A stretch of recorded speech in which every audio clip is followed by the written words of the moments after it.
Maybe you should just concentrate on your real family. I mean, don't you need to be spending time with Natalie and your real son? Jessica is my family. And if you lay a finger on her... Oh, trust me, I won't. She might pretend otherwise when it's convenient for her, but she's completely not interested in me. You want proof? She's been hanging around Aubrey's brother again. What? You said you had that under control. I do. But Tess doesn't make it very easy. She's not going to go near Cutter Wentworth again. I'm making sure of it. Well, I like to lead dangerously. Whoa. Remember, last time we did this, you went a little nutso on me. Oh, you loved it, 2 for the price of 1. You're not afraid Jessica's gonna come out? Like I said, I like to live dangerously.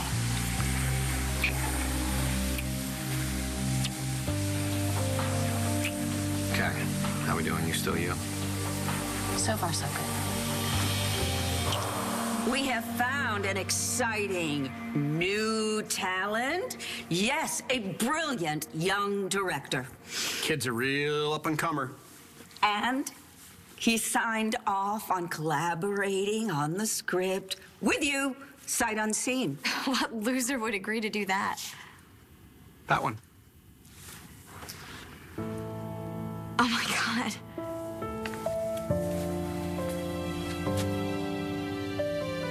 That would be me. I've had my share of legal problems in the past, and it's always rough on the family. I mean, I bet you feel all this pressure to be strong, and at the same time, you're beating yourself up, wondering if there was more you could do to help your husband from going to prison.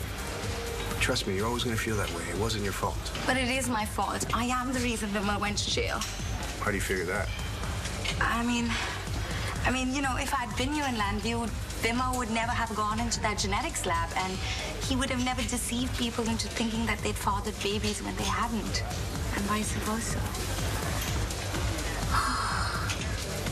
My wife should be here by now. I hope nothing's wrong. I hope she didn't find something better to do.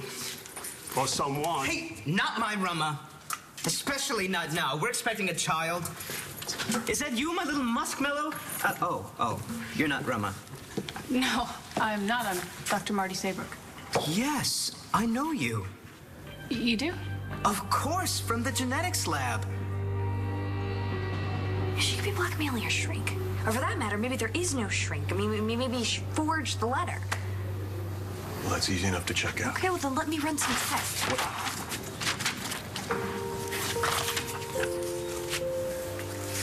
What are you doing with this? This is our baby. No. Yours and Lovett's. Then why have you kept it all this time? So tell me, how long have you been dating John McBain? A while now, right, Cal? But dating might be a little bit of a stretch. But scratching an itch is more like it. So what? Why do you care what Kelly does? Doesn't bother me. Oh, really? Mm-hmm. So that's why the second you found out, you punched John? You did what? You better be telling the truth. If you don't keep Cutter away from her, Calm down. It's not anything's gonna happen, okay? But even if it did, it would be with Tess. Now we're just... I don't see it that way. No, you don't see it all, Brody. But you better open up your eyes. Because Tess is in charge now. She's calling the shots. And she's here to stay.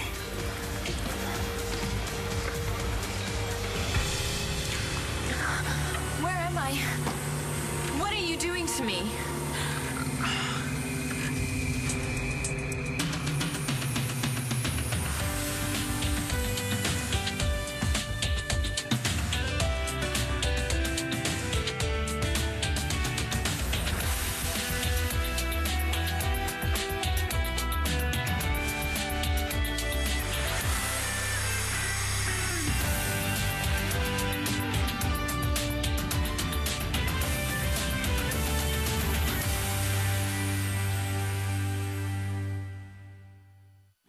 Marco, what are you doing here?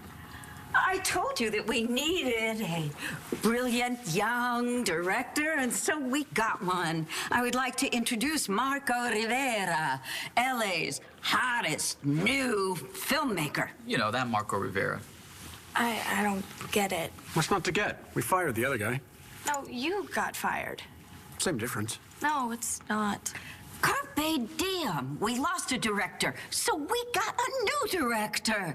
And Marco is creative, intelligent. Cheap. Hey, watch it. Not many people in your position get cut in on the merchandising. What merchandising? Hello, action figures.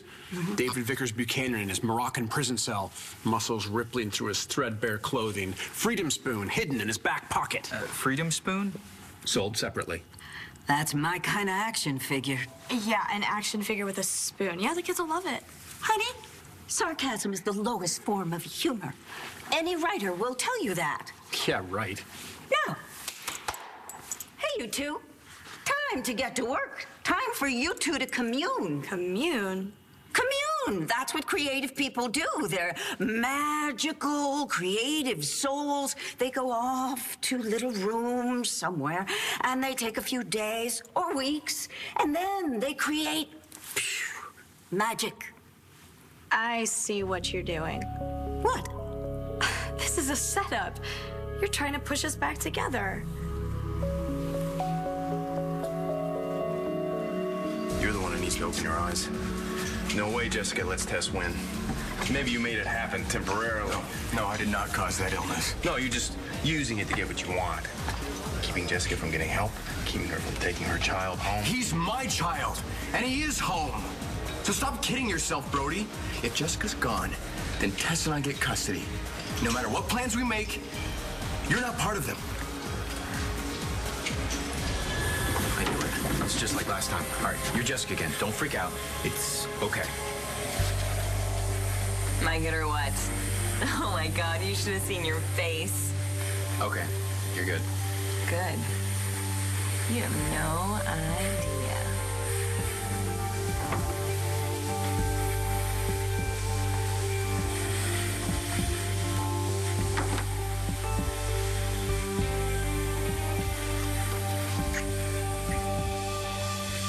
Wait, so you punched John McBain and you didn't think it was worth mentioning? It wasn't.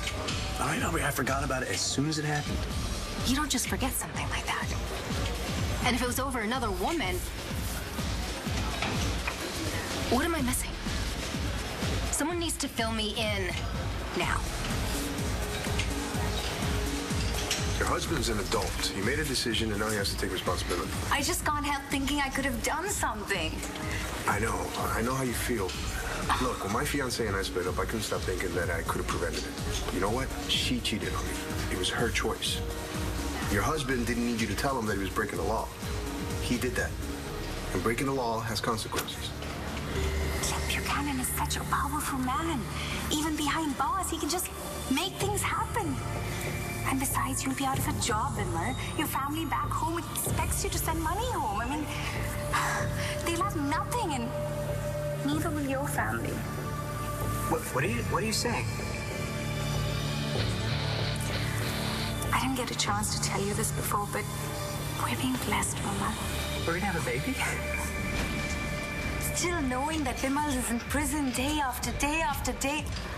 Oh my God, the prison! I'm supposed to be there right now. I'm sorry, you must have me confused with someone else. I'm here to see my son, Cole Thornhart. Thornhart's in Group D. This session's in Group C. No, I'm sure the last... Oh, maybe they changed the schedule. I haven't been here for quite a while. I was in the hospital. Oh, okay. Well, what day does Group D meet now? Check at the sign-in desk. Okay. All right. Thank you. Wait, please, Dr. Saybrook. Perhaps you don't remember me, but I know it was you in the lab that night. What night? The night that I played God. I tampered with some DNA tests. I ruined so many lives, and you were right there, just a couple feet away from me. So I just can't help but feel that somehow my fate is intertwined with yours.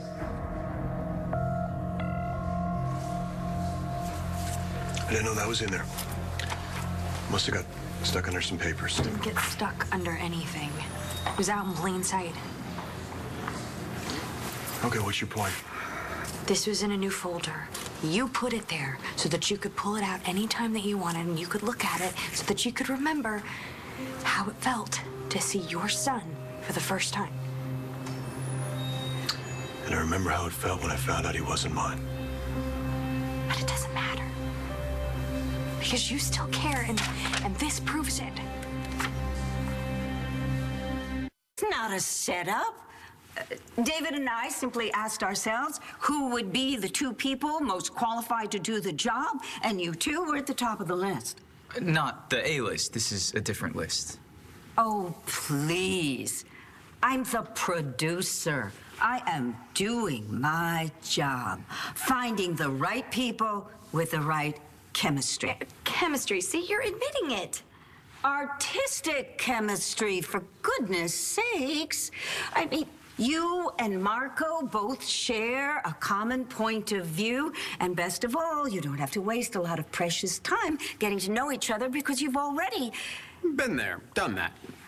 Yeah, okay, but there's so much more that goes into working with each other. Will you please trust me and trust each other? You two are going to make beautiful music together. Speaking of which, why don't we go and make music together? Are you asking if your action figure is ready for action? Because if so, the answer is oui, mamacita. All right, you two. À bientôt, mes chéris. Ouch. See you guys. Just in case you were craving a little too much information. Well, hey, they're newlyweds, right? It's nice to see your mom happy. Yeah, but she's making crazy decisions. Like what? Like dragging you all the way back here. Because clearly this is not gonna work. Oh my gosh, how am I going to get to the prison in time? I came here with Joey and Aubrey, but now they're busy. Maybe there's a bus I can take. You're not gonna take the bus. I'll give you a ride. No, I couldn't bother you. It's not a bother. My car's right outside. Come on. Yes, I suppose I do remember you, but I didn't realize why you were in the lab that night. I'm sorry that it brought you here. Not as sorry as I am, I can assure you. Well, I hope you get out soon. I need to get going. No, please, can you stay for just a moment? I think about you often. How focused you were when you walked into the lab. You shunted me aside to use that computer. Did I? You had work to do. Entering information, printing stuff out. You're a professional. I was, too, until that fateful night. You came upon me at a crossroads, Dr. Saybrook.